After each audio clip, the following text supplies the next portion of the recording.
মা গো, কি গোছাচ্ছ? আজকে মেনু কি হয়েছে? আজকের মেনু কি হয়েছে? কই আজকে দেখি। তো বৃহস্পতিবার, কালকে থেকে বাবা, মাছ অনেক খাবো। মেনু তো। অনেক মেনুই করেছি, তোর পছন্দ হয় কি দেখ। এখানে দেখ, এই পাঁপড় ভাজাটা এটার ভিতরে ধরেনি, দুই জায়গায় রেখেছি পাঁপড় ভাজা। এখানে দেখ, গোল গোল করে বেগুন বাবা, ভেজেছি। অনেকদিন পরে এর আগের মাসে বন্ধুরা তোমরা খেয়াল করে দেখবে, পটল আর বেগুন আমরা কিন্তু খাইনি, খেয়াল করে দেখবে। সায়ন একাদশীতে খেতে নেই, এক মাস শ্রাবণ মাসে, তাই খাইনি। এটা হচ্ছে বাঁধাকপির বাঁধাকপি। তরকারি। আর এখানে আছে ডাল বন্ধুরা। আজকে কিসের ডাল ডালটা মা? দেখো, বাবা, ছোলার অনেক। ডাল করেছি বন্ধুরা, কেমন।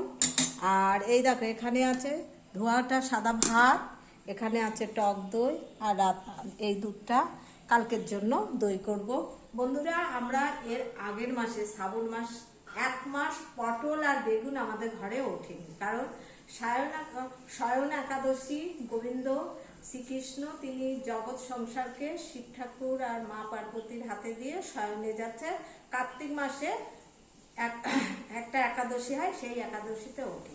এবার আমরাও এই কারণেই খাইনি, স্বয়ন একাদশী নাকি গোবিন্দ মানে শ্রীকৃষ্ণের বালিশ করে পটল আর বেগুন, এমনকি শাকও, এই জন্য খায় না শ্রাবণ মাসে। তা বন্ধুরা, আজকে এই সমস্ত কথা বললাম ধর্মের কথা। তোমাদের কাছে কেমন লাগলো অবশ্যই লাইক কমেন্ট করে বলবে।